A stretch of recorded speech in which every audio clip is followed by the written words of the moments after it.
We are here at Cajun Encounters Tours for our swamp boat tour today. Hi, I'm Matthew. And I'm Susan. Together we love to travel. We have had some awesome adventures. Whether it be national parks like Grand Canyon or Yellowstone. In planes, trains, or ferries. In places near or far. Beautiful or historic. We can't wait to share our next adventure with you. So let's get going.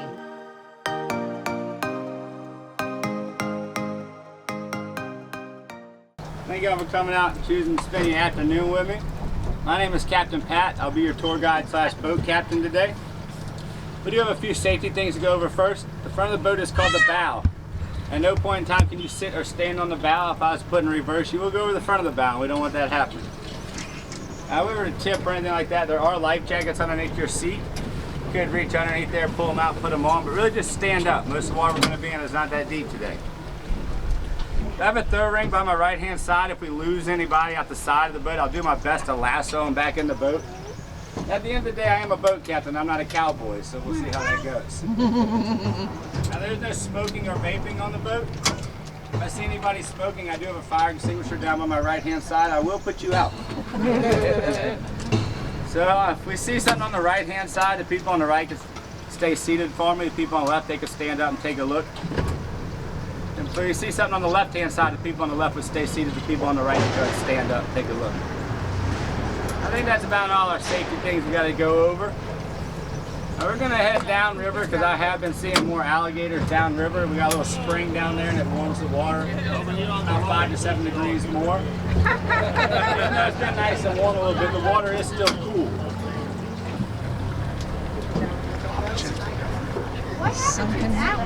That was my old boat. I'm glad. Oh, that was your old boat. I had too many people on it. It sank. Oh gosh. That was somebody's boat and had got a hole in like the pontoon. I think part that helps make it float, and then just end up sinking. Now they say that boat's still technically moored, it's tied off, so they don't make them move it or pull it out of the water or anything. You like that? Yeah. She'll talk this whole tour. Makes my job easier. You can do it. Steal a float. Of course, you know. Yep. You know how you got a shrimp boat, the Jenny? Yep. Take a look to my right. That's not it. That is what we call a shallow water skimmer. It is a shrimp boat. The whole design is a Lafitte skiff. It was actually named after the pirate Jean Lafitte. While we go up there. See the turtle will be? See the turtle on the wood right there? There's a turtle on the log and right over there.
alligators down here.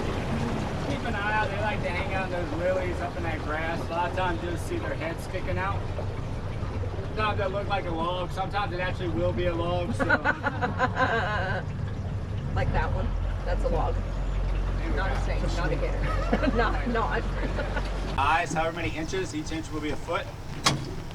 He's probably about 7 feet. Now on their back, they'll have little bumps on their back. Those are what they're called, their scoots. That's actually how the alligator will warm up. Most of the time it's them eating people's pets because we have a lot of houses on the canals and stuff, and they'll come up there and their dog will be out there playing and stuff, and they come snatch the dogs. There it goes. Swimming away.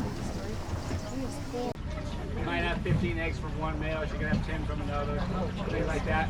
The she'll build their nest out of different kind of vegetation like mud and sticks and grass stuff in the marsh. A lot of times that's actually how it controls the sex of an alligator. It's normally about 90 degrees. Once that vegetation starts rotting away, it's going to produce heat. That's how they incubate their eggs. So if it's normally about 90 degrees and above, you're going to have all males.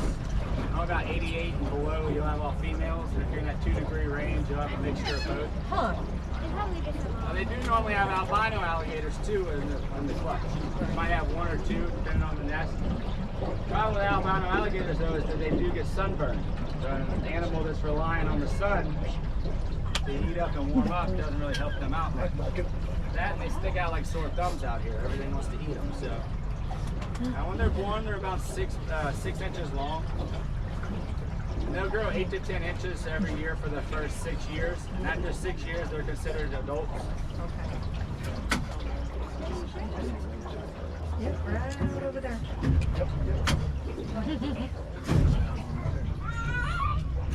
Big thing with them too is they do have a lot, like when they're little, they got a lot of predators.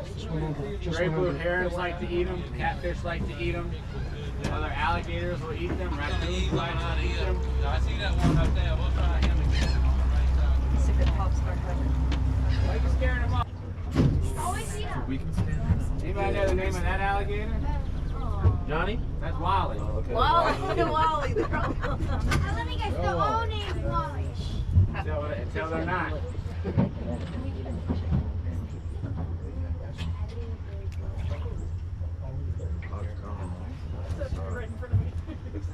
The most of the time, a male alligator, they'll have their territory will be about 1.5 miles long. And there'll be other alligators. Like out here in the summertime, you can easily go 1.5 miles. You probably see like 50 to 70 alligators. A lot of them are going to be a lot smaller ones. A lot smaller males and females. You know, guys don't mind a lot of females hanging around with them. They don't. It's right there. They don't test the older ones out. We used to have one out here, his name was Brutus. Brutus was about 14 feet long. Wow.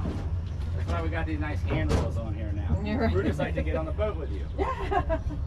Yeah. I was talking with one of the other captains the other day. He said he felt this boat move kind of funny. He turned around and he was face to face with Brutus. Brutus got up on the back of the boat. Oh gosh. Now, needless to say, hunting season came around and then we didn't see Brutus anymore. So we think some hunters got him. But we hope to think that he actually just died of old age because he was probably around 90 years old. Oh wow. Oh my goodness.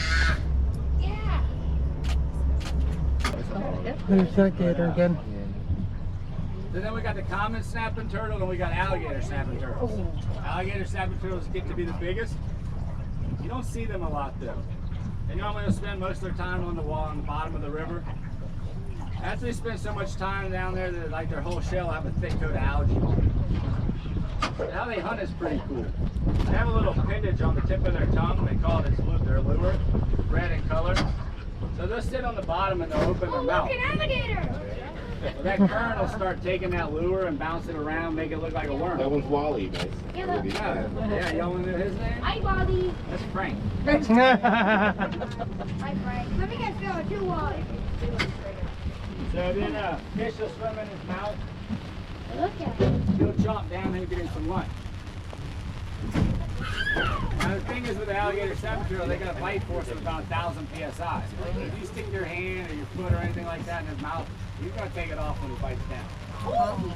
That's why I like that noodling stuff. I don't do the noodling because alligator snapping turtles can go on catfish holes and stuff like that. Now they'll live up to like 120 years old. What's the alligator? Little pellet. And then normally bigger ones when they're full grown, they'll be like 155 to 175 pounds. My buddy, he's got a shell of one at his house. Actually, it's about this big around. It's huge. That's a great white. Great white. Great white. Egret. You know, we have a lot of those out here. They were actually an early.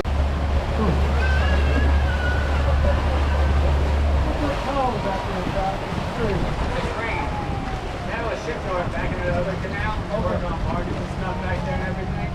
That's one of the cranes making cool stuff.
Does anybody at home when they cook, they use bay leaves? Yes. So this tree over there to my left, the one with the ribbon in it, orange ribbon. Yeah. That's a bay leaf tree. A lot of them grow out here. In the wintertime, everything else will be pretty much gray around here, dead. Bay leaf tree always has leaves on it, always has dark colored green. You run out, you just hop in your boat, come out here and get you something. Well, I really want to point the ribbons. I don't know if anybody's seen any of those ribbons or anything since we've been going down river and back up. I've seen blue ribbons. Blue too, that works. So really, I'm going to tell you the reason of those. I'm not supposed to. That should tell me I'm not, but I feel obligated since I'm a boat. Every time we lose a tourist, we come out here and mark the exact location of where we lost them. So when the Coast Guard can come out here and start looking. I'm not kidding. He's kidding, by the way. Line that goes in the water. You'll see more. Those are what we call limb lines. So a lot of people that live out here either fish commercially or they're fishing to fill up their freezers. The main thing they're targeting with those is catfish. We have like spoonbill cats out here. We got channel cats, flatheads, blue cats, tabby cats. Me and my brother actually caught a 75-pound tabby cat out here. All it is line, it'll go down the water, it's got a weight on the end of it, hook about a foot up from that. You can use different things to fish farm as bait-wise, like use chicken liver, you can use milk, you can use poke, use different kinds of bait fish. But what we found that actually works the best is soap. Soap. We have a certain brand of soap called Zotec.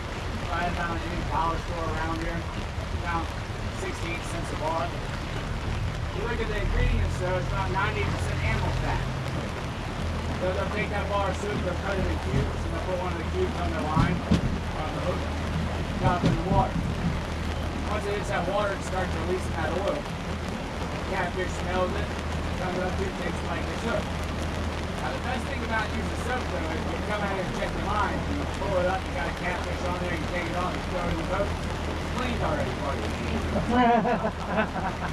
A lot of the reason why they use soap though, because a lot of the guys will actually like set 50 to 100 of those hooks. So if you use something kind of mushy or anything like that,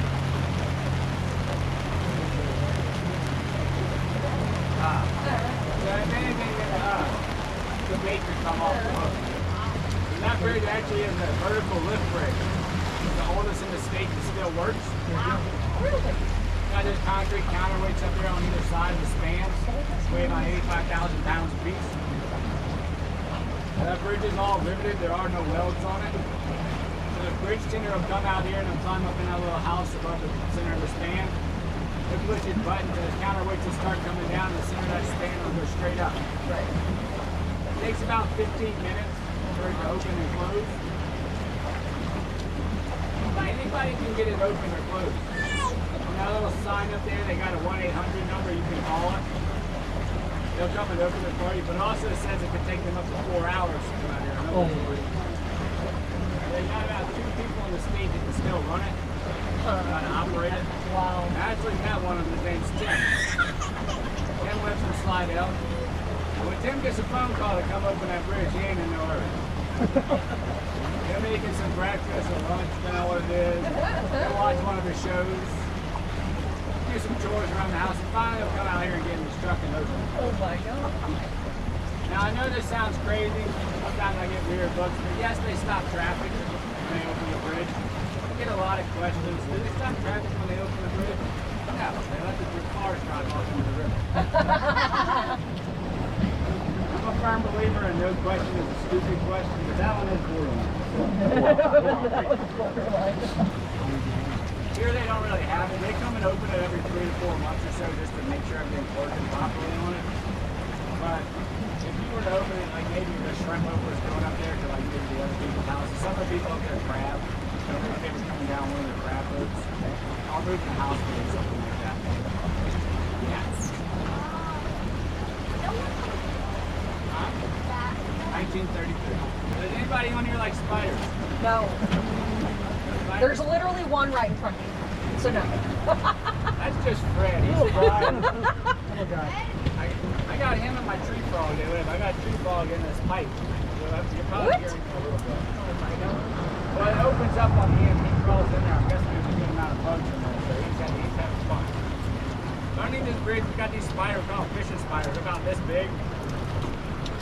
And they'll drop, when they see a fish down by the surface, they'll drop down and then grab the fish and go back up. Let's take a look and see if we see anything today.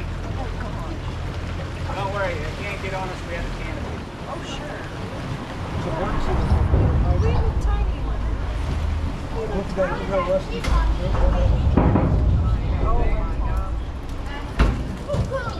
Shame my name. Everyone went on the canopy. Oh. I know. Sorry, they didn't tell me to give people on it.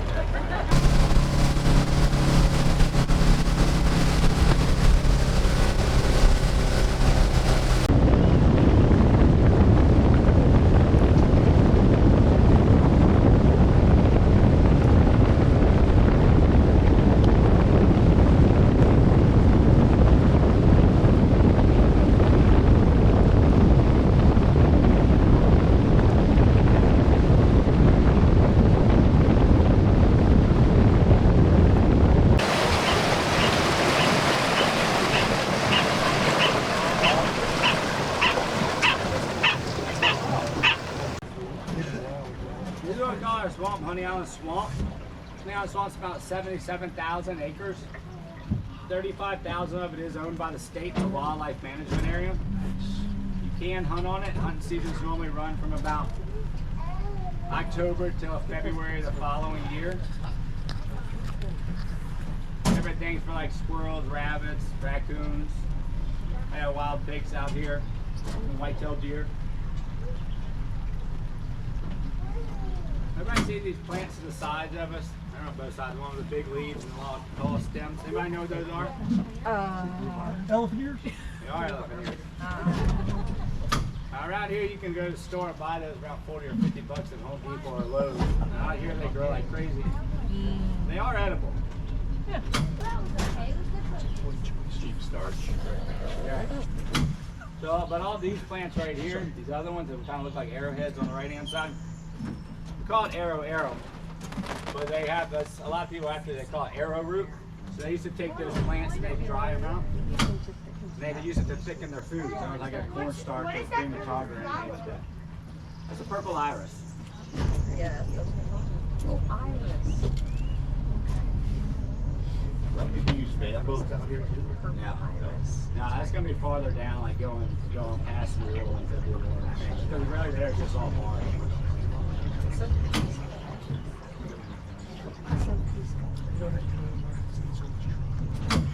There's about 36 different species of snakes that call Louisiana home. 6 of them are venomous. We got 3 different kinds of rattlesnakes. We got the eastern rattlesnake, the pygmy rattlesnake, and the timber rattlesnake.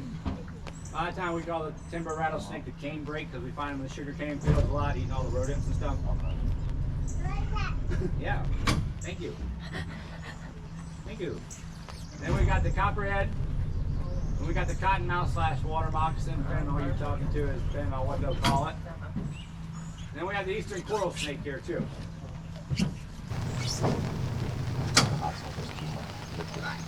Do the gators ever get up in here at all? Sometimes we'll have little ones in here.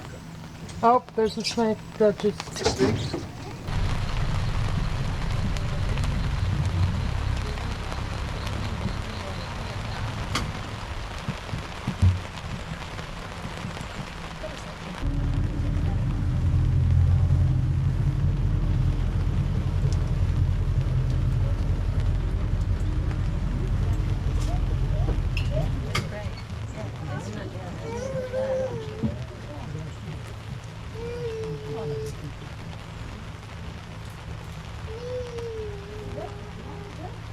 And this stuff, this is what we call giant cut grass.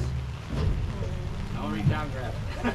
Yeah, sure. Now the stuff that grows in it is actually wild rice that grows in it. They call it millet and everything. But if you take your finger and you rub it down the side, you kind of feel it's got like a serrate edge. Do it very carefully if you want to. And it will cut you. It'll give you like a bad paper cut. Like if you get it. I don't want to get That's good. No, but that's part of the tour. Everybody gets it. Now a lot of like baby alligators and stuff like that will actually like to hide in that. Dolphins and stuff. Yeah. You just, when you got Yeah, it's good it, protection for them.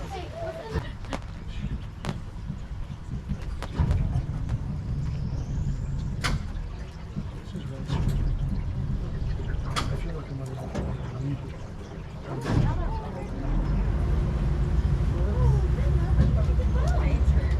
Hey, are you going in there? Are you going in there or out? Out. Out this one. All right.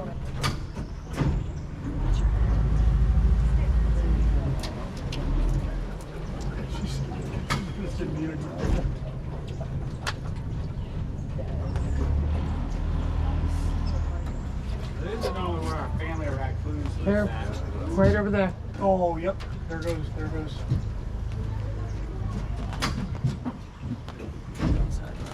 Come on, George. Right there. Right there, yep. Where was it? George. These are our ring-tailed raccoons. You looking? Yeah. So most of the time, our raccoons are awake at daytime. Most of the time, when you see yours, you're going to see them at nighttime eating your garbage and stuff like that. Oh, yeah.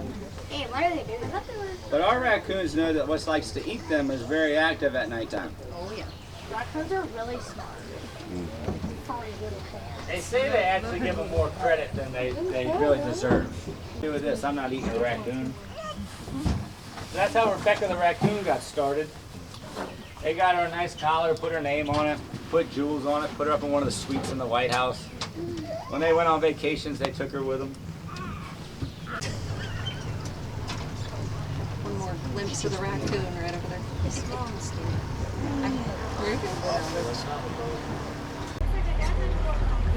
They look like a bunch of Joey outfitted Navy SEALs. I was like, oh my god. It's an incursion. Even though he was going fast and crazy, it was like, I don't know what sunglasses on. It was getting jolted right there. Raindrops right in the eye. And the sky.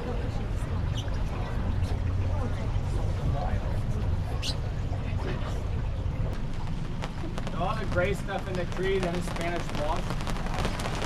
I call Spanish moss. I don't know. It's not Spanish. It's not a moss. That's the way to correct is that the French just made one of the Spaniards and said it looked like they're weird. And the Spaniards came back and said, well, it looks like they're curly locks, but now they're stuck. So. Now, Henry Ford used to get some parts from down here when he was building his Model A's and Model T's.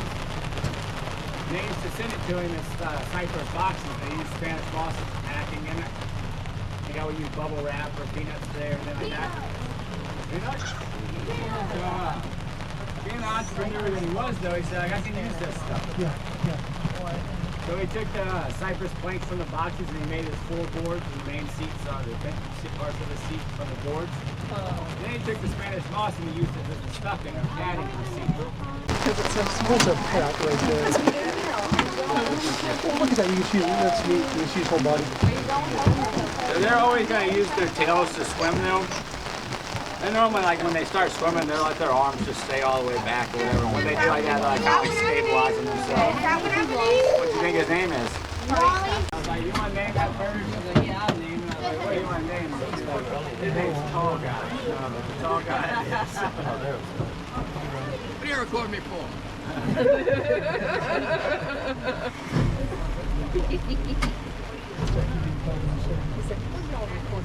Oh. That stinks. That cannot be fun. See, that's why we are the best team on Survivor. We won the reward. They had to do their boat ride without the canopy. So a lot of the different things they use that Spanish moss. I'm very glad we have a canopy on our boat. Very, very, very glad. We get a lot of spiders. They call them banana spiders. Giddy up! That's a face. Show them the waterfall yet? The waterfall. We came really close. We came really close, yeah. Not want to see the waterfall. Hey, no, the waterfall. No. Yeah. No. Oh, no. Here we go.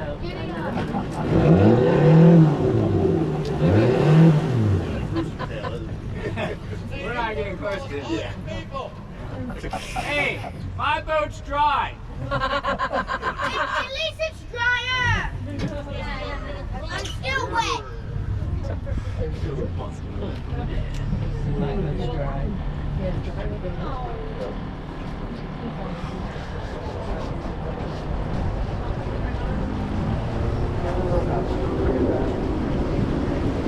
This is how they dry off.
So does that tie in with the orange tags orange- on the orange flag, I right saw there. I saw a yellow one earlier. Does that mean something different or It had I don't caution on know? That's the other company.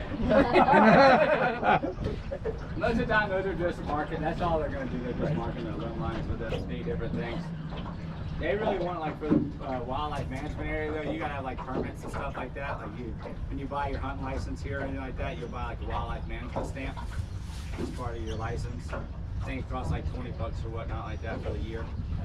And then every time when you go, like, when you actually go to hunt on it, then you got to get a permit. They got, like, a self-clearing permit, and you just fill out your name, the date, and everything. In case you get lost or you disappear or something, go back and check the box and see, like, if you checked in and checked out.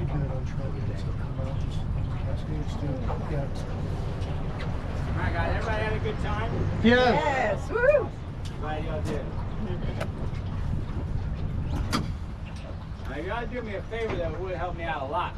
Okay. You go on to Google, Yes. and you go to Cajun Encounters, Yes. they got a little review section. Yes. You go there and leave a review, post a picture. They say they had a good time with Captain Pat. Oh, this is Captain Pat, blah, blah. Figured out pretty creative. Take a picture of the tree frog. Yeah.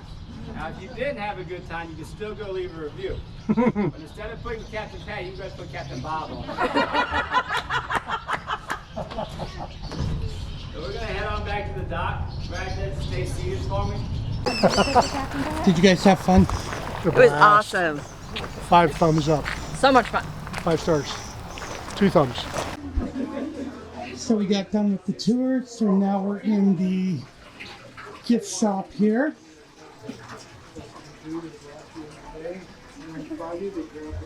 They do have a snake in this arcade. This tank that they say do not touch. Yes. Yep.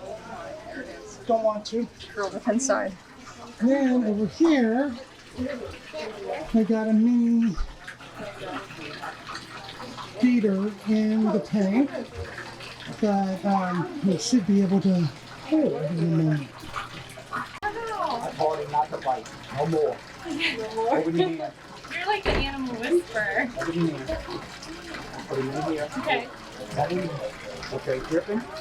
Hold the tail back here. Okay. Mom. I got it on video of that.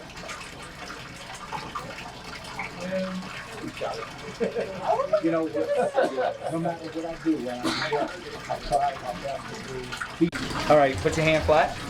Open your fingers. Put them in right here. All right. There you go. Yay! Hello.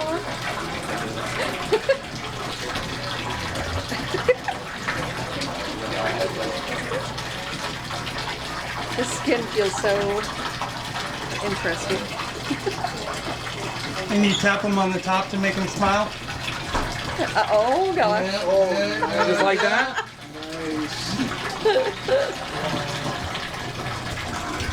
You want to see a trick? Yeah.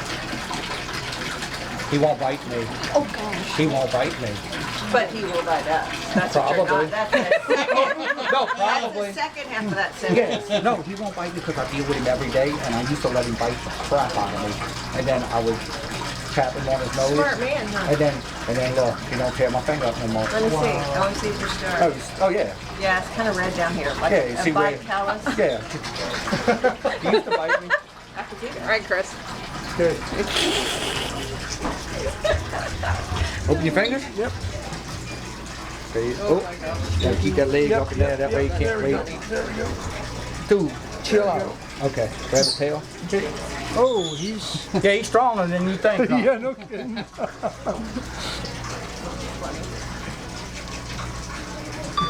Hey, buddy. All right. Thank you.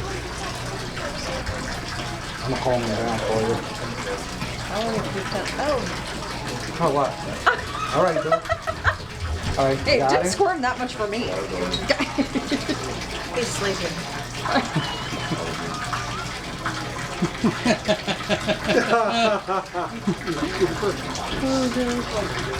How old is he? 6 months. 6 months. You know, no matter what size Does he alligator let you you got, kiss him?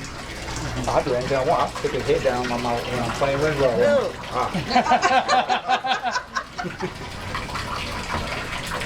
Open your fingers. Put your hand flat out. Open your fingers. There you go.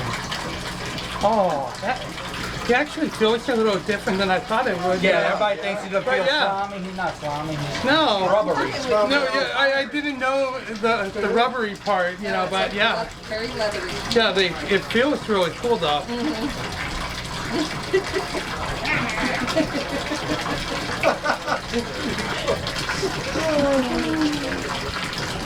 Thank you. If you're in the New Orleans area, I highly recommend a tour with Cajun Encounters.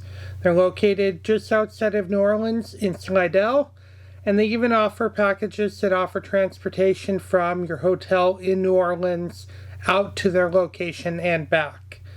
I will include their information in the description of this video. Make sure to check them out if you're in the area, and I highly recommend them.